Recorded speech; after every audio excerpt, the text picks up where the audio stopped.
Hello, नमस्कार। कोविड-19 के इस मुश्किल घड़ी में बच्चों, हम सभी लोग अपने घरों में रहकर कार्य करने के लिए थोड़ा मजबूर हैं। लेकिन मुंबई महानगर पालिका ने आपको घर बैठे ही पढ़ाने या यूँ कहें अध्ययन करने का एक मौका दिया है, जो कि हमारे महानगर पालिका के चैनल द्वारा आपको वीडियो के रूप में लेसन प्रसारित किया जाएगा। और उस लेसन के जो विषय हैं वो आपके स्क्रीन पर दिखाई देंगे और उसके टॉपिक भी आपको स्क्रीन पर ही दिखाई देंगे। तो चलिए शुरू करेंगे हम आज का अपना लेसन।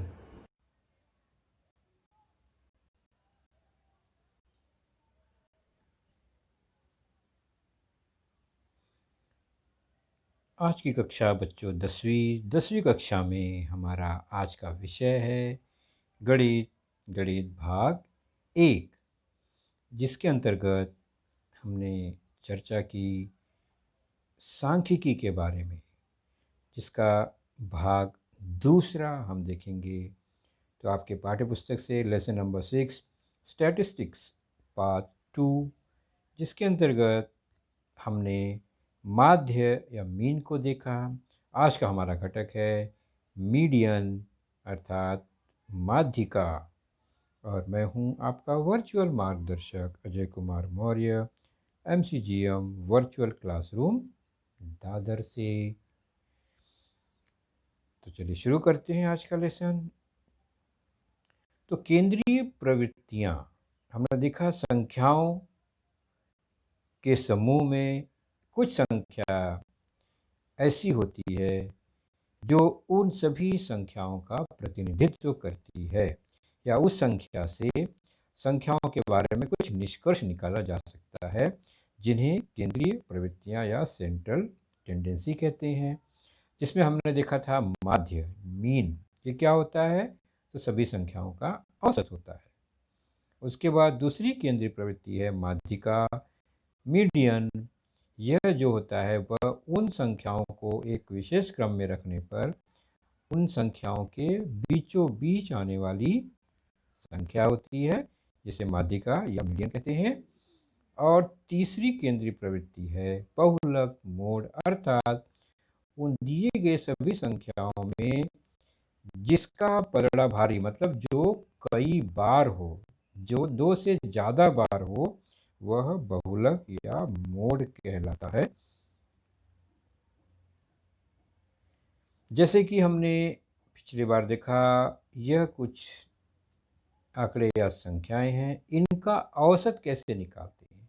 तो सभी संख्याओं को जोड़कर उनमें उतनी संख्या से भाग देकर औसत ज्ञात करते हैं। जैसे कि 7 संख्या है, जोड़ने पर जो भी आएगा 7 से भाग देंगे तो औसत प्राप्त होता है, जिसे कि सांख्यिकी में माध्य या मीन कहा जाता है। ये हमने पिछली बार देखा था। उसी प्रकार ये संख्या जो है, इनके ठीक बीच आने वाली संख्या कौन सी है? बीचों बीच। तो यहाँ पर 7 संख्या है, तो 7 का मध्य क्या होगा? चौथी संख्या है ना। तो अगर हम इसी क्रम में चौथी संख्या देखें तो 45 आ रहा है। लेकिन 5 से 45 के बीच में 45 बीच वाली संख्या कैसे हो सकती है? क्योंकि सबसे छोटी संख्या 5, सबसे बड़ी संख्या 45, तो 45 तो सबसे लास्ट में होगा, बीच में कैसे आएगा? इसका मतलब यहाँ कुछ गड़बड़ है। ठीक बीच की संख्या निकालने के लिए जैसा है उसी क्रम में न लिखकर हमें उसे आरोही या अवरोही, घटते या बढ़ते क्रम में लिखना आवश्यक है। अब देखते हैं, तो ये बढ़ते क्रम में है, आरोही क्रम में है। तो 5, 12, 15, 20, 27, 30, 45। अब इसमें जो संख्या या घटते क्रम में अवरोही 45, 30, उससे छोटा 27, 20, 15, 12, ये घटते क्रम में है ना। तो अब इनमें माध्यिका को खोजना सटीक होगा। कुल संख्या 7 है, विषम संख्या है। तो जब विषम संख्या होती है तो उसमें 1 जोड़कर 2 से भाग दे देते हैं, वही उतनी संख्या, उस क्रम की संख्या ही माध्यिका होगी। तो 7 में 1 जोड़ दिया 8 हो गया, 8 में 2 से भाग दिया तो 4 आ जाएगा। इतना आपको पता है। 4 आने का मतलब है 4 माध्यिका नहीं है, चौथी संख्या माध्यिका होगी। तो अब हमारे इस क्रम में चौथी संख्या कौन सी है? तो पहली संख्या 5, दूसरी, तीसरी, चौथी संख्या 20। तो 20 जो है वो इन संख्याओं की माध्यिका है। दूसरे क्रम में चेक करें तो पहली 45, दूसरी, तीसरी, चौथी 20 ही आया। तो अवरोही हो चाहे आरोही, क्रम से लगाने पर बीच वाली संख्या आसानी से प्राप्त की जा सकती है और यही 20 जो है इन संख्याओं की माध्यिका है। तो माध्यिका मतलब मध्य में आने वाली, बीच में आने वाली संख्या या बीच की संख्या, और माध्य मतलब औसत। चलिए ये संख्या आप देखते हैं तो यहाँ पर संख्याएं कितनी हैं? 8 संख्याएं, और 8 के बीच कोई संख्या आ नहीं रही है क्योंकि 4 एक तरफ 4 दूसरी तरफ, बीच में कोई संख्या ही नहीं है। तो इसकी माध्यिका कैसे ज्ञात करेंगे? तो सम संख्या हो, यानी 8 संख्या है यहाँ पर, तो माध्यिका ज्ञात करने के लिए दो संख्याओं का औसत निकालते हैं। कौन सी दो संख्या?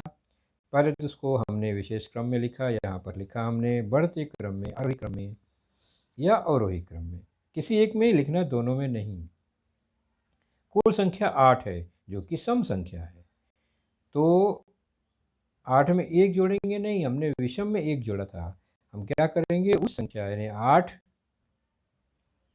n/2 और उसमें 2 जोड़कर बटे 2, अर्थात 8 का आधा चौथी संख्या और फिर 2 जोड़ने पर 10 का आधा पांचवी संख्या। तो 2 संख्या मिलेगी हमें, 8/2 और 8-2/2, अर्थात चौथी और पांचवी संख्या। 8/2 4, 10/2 5, चौथी पांचवी संख्या का औसत। तो चौथी और पांचवी संख्या कौन सी है?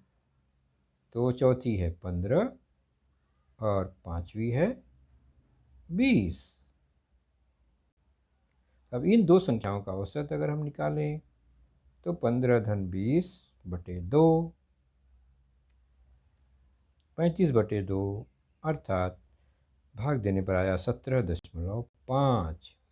तो इन 8 संख्याओं की माध्यिका जो है, मध्य आने वाली संख्या होगी 17.5।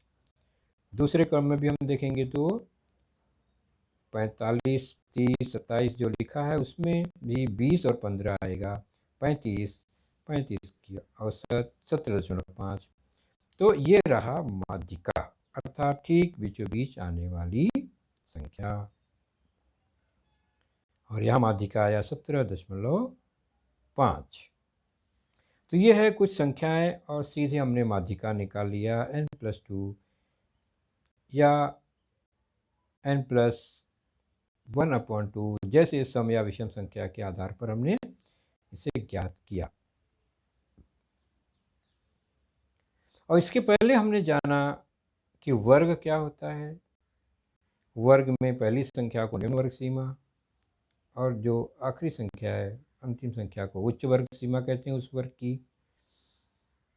वर्ग मध्य क्या होता है? तो वर्ग की उच्च और निम्न वर्ग सीमा का औसत 10 और 20 का औसत 10-20/2, अर्थात यहाँ पर आया 30/2।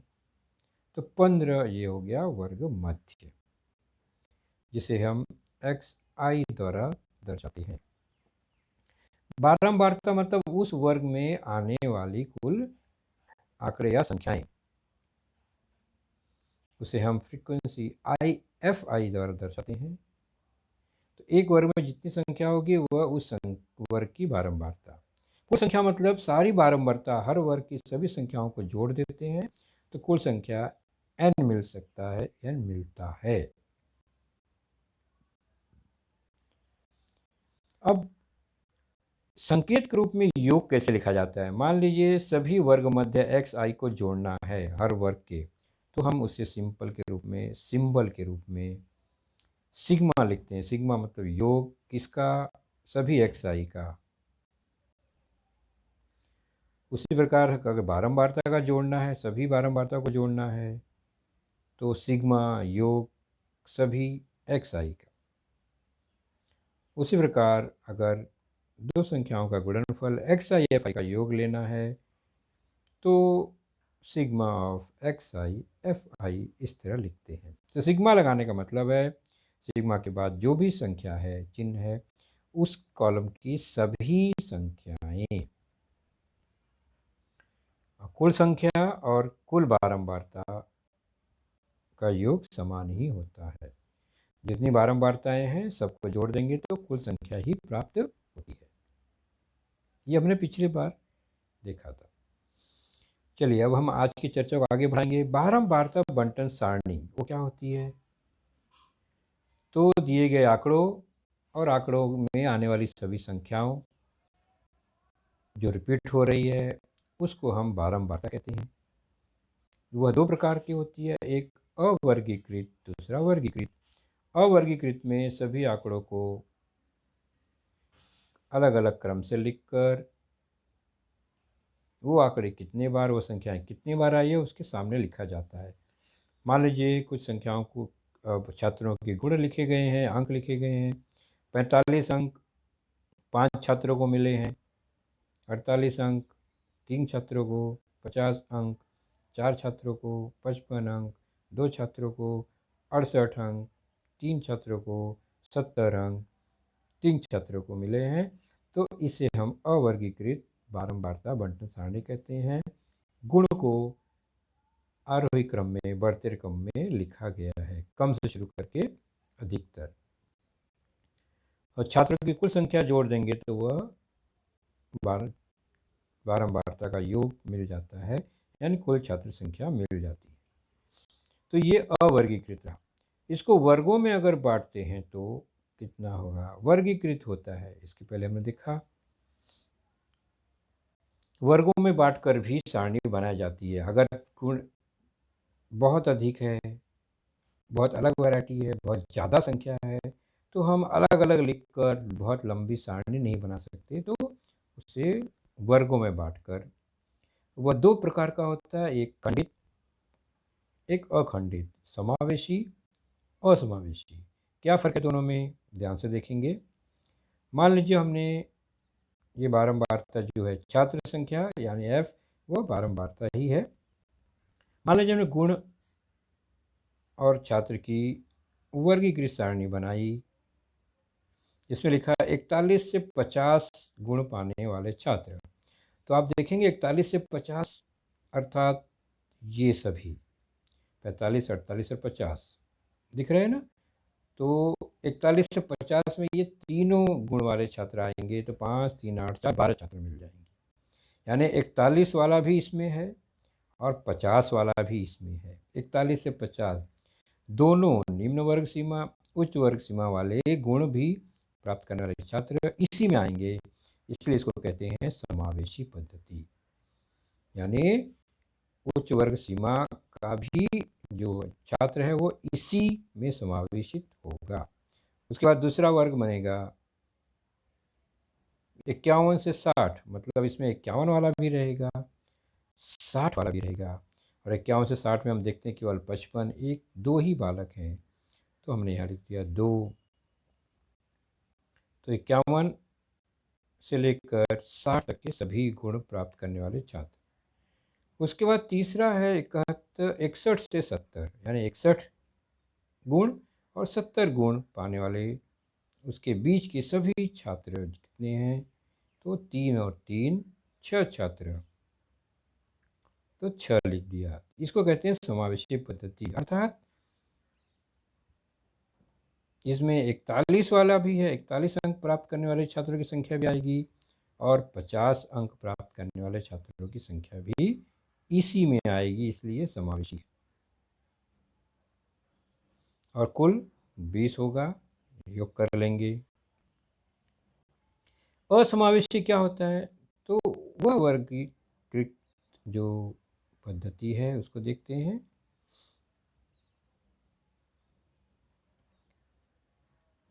इसमें 40 से 50 मान लीजिए यह वर्ग बनाया हमने, तो 40 से 50 वाले कितने हैं ध्यान से देखेंगे तो ये है 45 और 48। 50 को हमने नहीं लिया, यानी यहाँ हमने केवल निम्न वर्ग सीमा से शुरू किया। उच्च वर्ग सीमा वाला जो अंक है 50 वह इसमें नहीं आया, तो वो 50 कहाँ जाएगा, तो 50 से 60 एक वर्ग बनेगा जिसमें 50 वाला भी रहेगा और 60 वाला नहीं रहेगा। तो 55 है, तो 4 और 2 6। फिर 60 से 70, तो 60 वाला रहेगा इसमें, लेकिन 70 वाला भी यहाँ आ जाएगा क्योंकि वो आखिरी है। अगर इसके आगे वर्ग होता तो 70 वाला इसमें नहीं आता। तो असमावेशी का मतलब होता है इसको जो उच्च वर्ग सीमा के जो अंक हैं वो इसमें समावेशित नहीं होते। उदाहरण के तौर पर 40 तो इसमें होगा, लेकिन 50 इस वर्ग में नहीं आएगा, तो 50 नीचे वाले वर्ग में आएगा। उसी प्रकार 60 इसमें नहीं आएगा, 60 नीचे वाले वर्ग में आएगा। इसको कहते हैं असमावेशी पद्धति, अखंडित वर्ग पद्धति द्वारा बारंबारता बंटन सारणी। तो जहाँ पर उच्च सीमा खत्म होती है पहले वर्ग की, वहीं से निम्न वर्ग सीमा शुरू होती है उसके आगे वाले वर्ग की। तो 40 से लेकर 70 तक की ये सभी सारणियां हैं, लेकिन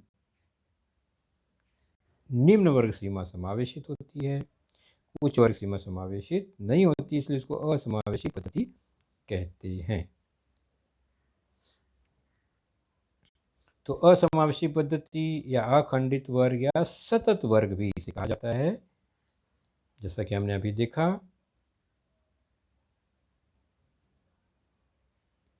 चालीस से 50 8, 50 से 60 6, 60 70 6।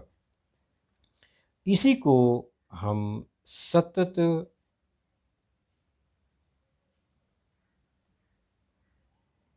ये क्या दिखाई दे रहा है, ये है कि कौन से अंक इस वर्ग में शामिल है। तो 40 ऊपर वाले में है, 50 जो गुण है वो सेकंड में आएगा, और 60 या उससे ज़्यादा तीसरे वर्ग में आएगा।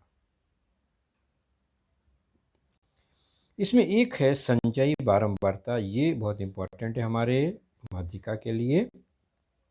ये क्या होता है, तो बारंबारता जो है उसका आगे जाते जाते योग करते हुए जाना, जोड़ते हुए जाना को संचयी बारंबारता कहते हैं। वो भी से कम प्रकार का। से कम क्या आ गया, ये से कम मतलब होता है उच्च वर्ग सीमा से कम, इसलिए इसको से कम कहा जाता है। ये क्या है, ध्यान से देखेंगे वर्ग को और फिर हम से कम संचयी बारंबारता क्या है समझेंगे। इस वर्ग में 40 से 50 है ये वर्ग, जिसमें 50 से कम, ध्यान दो 50 से कम गुण वाले छात्र हैं, तो वो कितने हैं 8, इसलिए मैंने 8 लिख दिया, इसलिए ये से कम है 50 से कम 8 छात्र। दूसरे में चलते हैं 60 से कम, 60 नहीं 60 से कम, तो 60 से कम कितने छात्र होंगे, तो भाई ऊपर जो 8 थे वो भी 60 से कम ही है ना, तो वो तो रहेंगे ही, यानी वो भी आ जाएंगे इसके अंदर। लेकिन और नए छात्र भी तो हैं जो 50 से ज़्यादा हैं, 6 छात्र हैं ना, वो सामने लिखा है। इसका मतलब पहले वाले 8 और ये 6 मिला के हो गए 14 छात्र जो कि 60 से कम होंगे, बराबर है ना। 50 से कम 8 थे और वही 50 से कम 60 से कम वाले में भी आएंगे ना, और 6 और हैं तो 14 हो गए।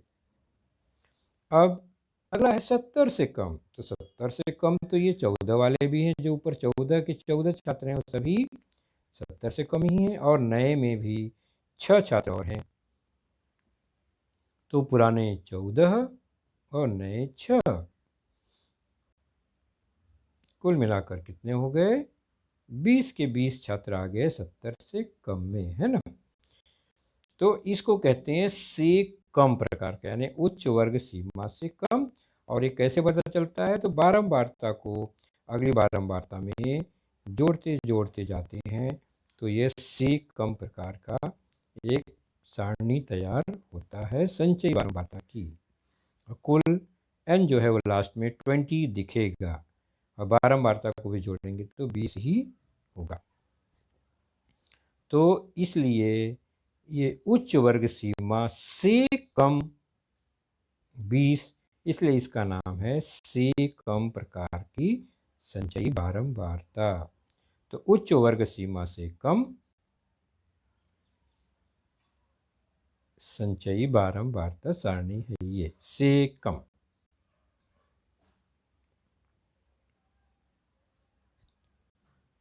माध्यिका ज्ञात करने का सूत्र।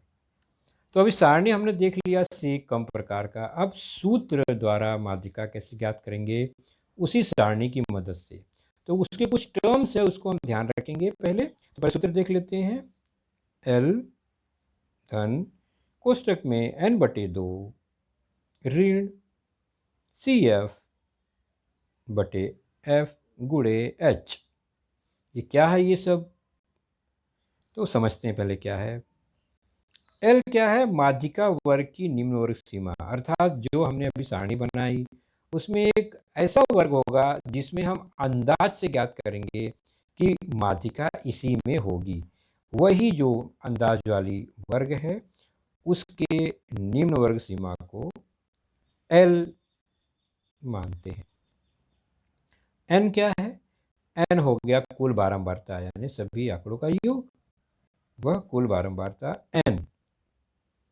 F क्या है, तो अभी हमने देखा L जिसमें माध्यिका वर्ग है ये, उस वर्ग की बारंबारता, यानी उसके सामने जो आंकड़ा लिखा गया होगा वही F होगा। तो CF क्या हुआ, तो माध्यिका वर्ग जो है उसके पहले वाले वर्ग की संचयी बारंबारता से कम बारंबारता। कौन सी, F के पहले वाली या L के पहले वाले वर्ग की। और H क्या है, तो जो माध्यिका का वर्ग है उच्च वर्ग सीमा और निम्न वर्ग सीमा का अंतर, उसको कहते हैं वर्गांतर H। तो माध्यिका वाले वर्ग का वर्गांतर H होता है। और ये सूत्र कब लगेगा, जब हम जो वर्ग है वह सतत हो, अखंडित हो, असमावेशी हो। तो याद रखिए सूत्र को समझने के लिए हम उदाहरण देखेंगे, सोपान समझेंगे, स्टेप समझेंगे। तो पहले क्या काम करना है, जो भी आंकड़े दिए गए हैं जिसकी माध्यिका ज्ञात करनी है उसका वर्ग होगा सतत अखंडित होना चाहिए। जब सतत वर्ग बन गया तो हम उसमें एक से कम प्रकार की संचयी बारंबारता सारणी बनाएंगे। एक बार सारणी बन गई तो n के हिसाब से माध्यिका का वर्ग खोजेंगे। n मतलब कुल बारंबारता, उसका आधा कर देते हैं, उससे अंदाजा लग जाएगा। और एक बार अनुमानित माध्यिका मिल गई, माध्यिका का वर्ग मिल गया, तो उसकी निम्न सीमा को L मानेंगे और उस वर्ग के बारंबारता को F लिखेंगे, उसके पहले वाले वर्ग को CF लिखेंगे और माध्यिका वाले वर्ग के वर्गांतर को H लिखेंगे। तो एक बार L, N, CF, F और H मिल गया तो सूत्र लगाकर माध्यिका ज्ञात करेंगे। थोड़ा याद नहीं हो पा रहा है ना बोलने से, चलिए हम हल करके देखते हैं। उदाहरण है आपके पाठ्यपुस्तक में पेज नंबर 143। सार्वजनिक परिवहन सेवा की 60 बसों द्वारा, यहाँ पर 60 बस मतलब n दे दिया गया है, एक दिन में तय की गई दूरी बारंबारता सारणी में दी गई है। बस द्वारा एक दिन में तय की गई दूरी की माध्यिका ज्ञात करना है और इस तरह से ये सारणी दी गई है। तो माध्यिका ज्ञात करने के लिए जो होता है वर्ग वह सतत होना चाहिए। अखंडित होना चाहिए। तो कैसे होगा? ध्यान से देखेंगे तो वर्ग जो है 200 से 209 है, फिर 210 से 219 है, फिर 220 से 229 है। मतलब पहले वर्ग की उच्च वर्ग सीमा और दूसरे वर्ग की निम्न वर्ग सीमा अलग अलग है, मतलब ये सतत नहीं है। और ध्यान से देखेंगे तो पहले वर्ग की उच्च, दूसरे वर्ग के निम्न में 1 का अंतर है। तो हम आधा आधा जोड़कर और आधा घटाकर इसको सतत करेंगे। कैसे? तो पहले हमें सतत बनाना है, तो क्या करेंगे? निम्न वर्ग सीमा में आधा घटा देंगे, उच्च वर्ग सीमा में आधा जोड़ देंगे। इससे क्या हो जाएगा? धीरे धीरे सभी वर्ग सतत हो जाएगा। देखते हैं कैसे होता है। तो 200 है, आधा घटा दिया तो 199.5 हो गया, और 209 है, उसमें आधा जोड़ दिया तो 209.5 हो गया। दूसरे वर्ग को देखते हैं तो 210 में आधा घटाया तो 209.5 हो गया, और 219 में आधा जोड़ दिया 219.5 हो गया।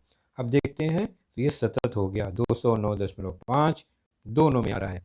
इस तरह से करते करते हम वर्ग को सतत बनाएंगे।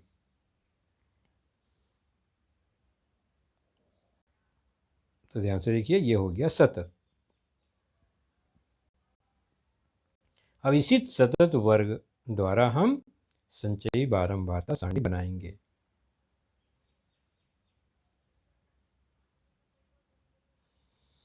तो दिया गया वर्ग 200 से 209, प्रश्न में जो दिया गया उसको लिख लेंगे, और उसके बाद हम सतत वर्ग कैसे बनाएं? आधा जोड़कर, आधा घटाकर निम्न में, और आधा जोड़कर उच्च में। इस तरह से हमने सतत वर्ग बनाया। अब हमारा सारा खेल इसी सतत वर्ग पे होगा। दिए गए वर्ग से हमें कोई लेना देना नहीं है। अब तो बारंबारता प्रश्न में लिखा गया है, 209.5 तक 4 है, 219.5 तक 14, 229.5 तक 26, 239.5, 229 से 10, और 239 से 249 तक 6। अब इसका क्या करना है? हमें संचयी बारंबारता बनानी है से कम प्रकार का। तो पहला है 209.5 जो है उच्च वर्ग सीमा पहले वर्ग का, उससे कम 4 है, तो 4 तो है ही है, तो हम लिख देंगे वहां पर 4। उसके बाद दूसरा वर्ग है, उसकी उच्च वर्ग सीमा है 219.5। 219.5 में कितने हैं? तो 4 तो पहले से ही हैं, 14 और आ जाएंगे, तो ये 14 भी इसमें जुड़ जाएंगे, जो कि 219 से कम होंगे, यानी 18। अब अगला है उच्च वर्ग सीमा 229.5। 229.5 से कितने हैं? तो ये 18 तो पहले से ही हैं, और 26 इसमें जुड़ जाएंगे, कुल हो गए 44। इसी तरह 239.5 से कम 44 पहले से ही हैं, 10 और जुड़ जाएगा, 54, 54। और 249.5 में ऊपर वाले 54 सभी हैं, प्लस जो नए 6 और हैं वह भी आ जाएंगे, हो गया 60। और n 60 हमें पता ही है, तो ये 60 होना ही चाहिए। तो ये बन गई से कम प्रकार की संचयी बारंबारता बंटन सारणी। n है 60 और यहाँ 60 दिख रहा है से कम में भी। तो सारणी बना ली हमने। अब हमें क्या करना है?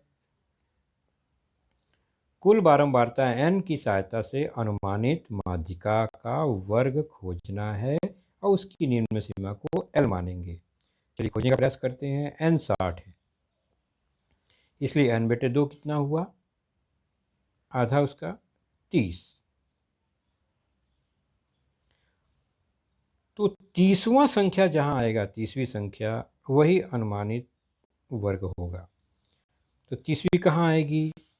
से कम में ध्यान से देखिए, सारणी में संचय में पहले 4 है, फिर 18 है, 18 के बाद 30वां कहाँ आएगा? 44 वाले में, यानी तीसरे वर्ग में आएगा 30वां।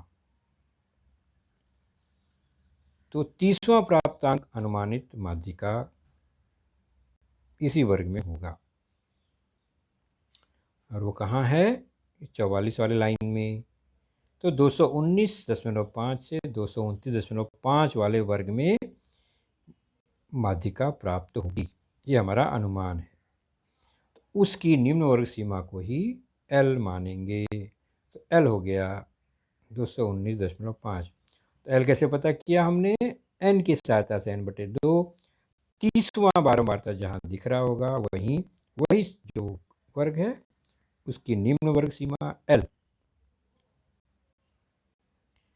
तो हमें अनुमानित माध्यिका का वर्ग प्राप्त हो गया 219 से 229.5 वाला। तो L हमने प्राप्त कर लिया। अब क्या करेंगे? अनुमानित वर्ग की बारंबारता जो है उसको F लिखेंगे और वर्गांतर को H लिखेंगे और उसके पहले वाले वर्ग की संचयी बारंबारता को CF लिखेंगे। चलिए देखते हैं कैसे होगा ये। तो ये है हमारा माध्यिका का वर्ग 219 वाला, उसकी बारंबारता 26। तो F हो गया 26। और इसके पहले वाला वर्ग यानी ऊपर वाला, तो इसके ऊपर वाला यानी ये है संचयी बारंबारता, उसके पहले वाला 18, इसको हम CF मानेंगे। F और CF पता चल गया। और H क्या है? तो जो हमारा अनुमानित वर्ग है 219.5, 229.5, उसका अंतर 10 है, वो H हो गया। तो हमें क्या क्या जानकारी मिल गई? F मिल गया 26,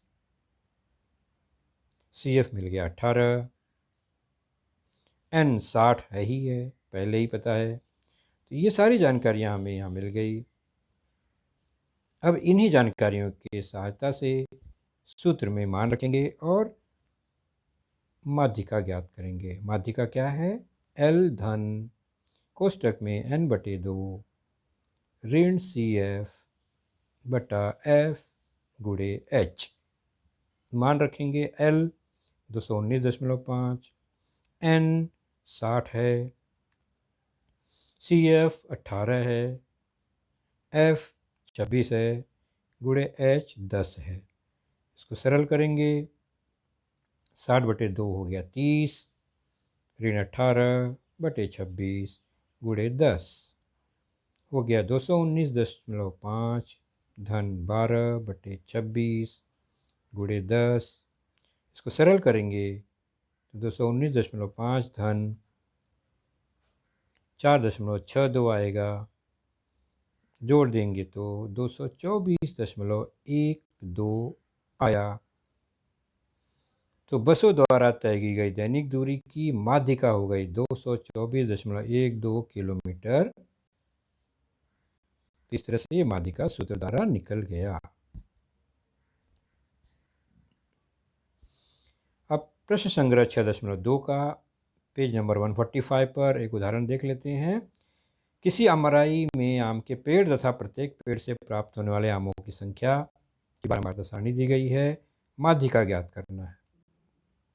अगर सारणी को ध्यान से देखें तो वर्ग है 50 से 100, 100 से 150, 150 से 200, 200 से 250 और 250 से 300। तो यहाँ पर वर्ग की उच्च वर्ग सीमा और उसके आगे वाले वर्ग की निम्न वर्ग सीमा समान है, मतलब ये पहले से ही सतत वर्ग दिया गया है।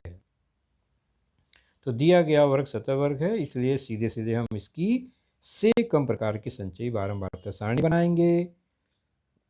तो वर्ग बनेगा, बारंबारता लिखेंगे और उसके बाद से कम प्रकार की संचयी बारंबारता, इस तरह से एक सारणी बनेगी। तो चलिए शुरू करते हैं। वर्ग दिया ही है 50 से 100, 100 से 150, 150 से 200, 200 से 250, 250 से 300। बारंबारता भी प्रश्न में लिखा गया है, पेड़ों की संख्या 33, फिर दूसरे में 30, 90, 80, 70 से कम बनाना है। तो 100 से कम, क्योंकि 50 से 100 है ना पहला, तो 100 से कम 33, तो 33 पहले से ही है। उसके बाद दूसरा वर्ग है 150, 100 से 150, 150 से कम कितने होंगे? तो 33 तो पहले से ही है। उसमें 30 और जुड़ गए, 63 हो गए, है ना। तीसरा वर्ग है 150 से 200, तो 200 से कम 63 पहले से ही होंगे, उसमें 90 और जुड़ जाएगा, हो गए 153। अगला वर्ग है 200 से 250, 250 से कम, 250 से कम 153 भी है, प्लस 80 और जुड़ जाएंगे, हो गया 233, 233। और 300 से कम, 300 से कम में सभी आएंगे, 233 भी आएगा, प्लस 17 और जो हैं वह भी आएंगे, टोटल हो गया 250। ये है 300 से कम। तो इस तरह से ये से कम प्रकार की बारंबारता बंटन सारणी बन गई है। अब हमें क्या करना है, n 250 दिख ही रहा है, जोड़ने पर भी 250 आना चाहिए। अब हमें अनुमानित वर्ग ज्ञात करना है जिसमें वो माध्यिका मिलेगी। कैसे अंदाजा लगाएंगे, तो n 250 है तो n/2 कितना होगा, n/2 हो गया 125। तो 125वां जो आएगा क्रम, वहां पर माध्यिका प्राप्त होगी। 150वां क्रम किस में आएगा, तो हम संचयी बारंबारता को ध्यान से देखें तो 33, 33 के बाद 63, 63 के बाद 125वां आएगा, क्योंकि वहां 153 तक है ये। 125 इसी वर्ग में आएगा, अर्थात 150 से 200, ये हमारा अनुमानित वर्ग मिल गया माध्यिका वाला। उसकी निम्न सीमा 150 है, इसलिए वह L हो जाएगा, लोअर लिमिट। तो L मिल गया हमें, N भी मिल गया, L भी मिल गया, L प्राप्त कर लिया हमने, और हमारा अनुमानित वर्ग है 150 से 200। इसकी जो बारंबारता है उसी को F लिखेंगे, तो इस वर्ग की बारंबारता 90, तो F हो गया 90।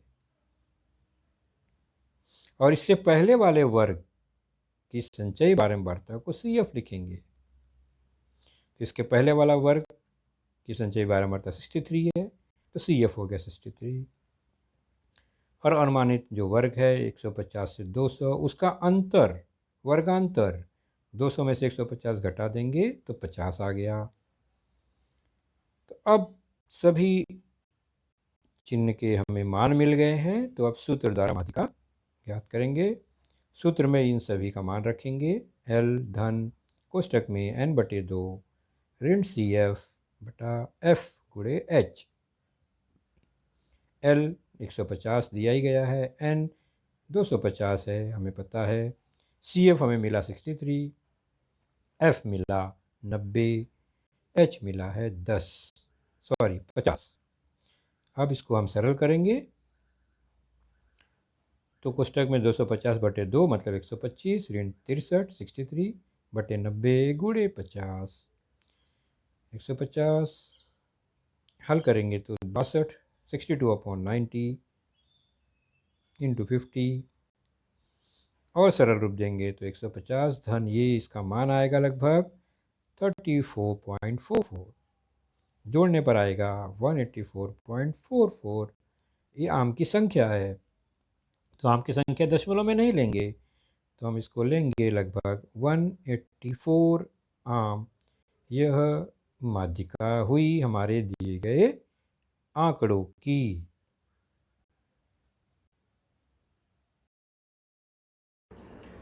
तो बच्चों, आपने देखा आज का लेसन, उसके प्रमुख मुद्दों को ध्यान से बार बार दोबारा देखकर समझने का प्रयास कीजिए, क्योंकि एक बार देखने पर किसी को भी वो पूरा मुद्दा समझ में नहीं आता। तो जैसे ही हम 2 बार 3 बार देखेंगे तो हमें वह समझ में आने लगेगा। और इसके आगे की जानकारी जो होगी बच्चों, वह निश्चित ही हमारे अगले वीडियो में होगी। तो उस वीडियो को देखने के लिए, उसकी सूचना प्राप्त करने के लिए जो नीचे सब्सक्राइब का बटन होता है उसे ज़रूर प्रेस कीजिए और नोटिफिकेशन ऑन रखिए, ताकि जैसे ही हमारा लेसन चैनल पर डाला जाएगा आपको वह तुरंत प्राप्त होगा। तो अपना ख्याल रखिए, सुरक्षित रहिए। Thank you.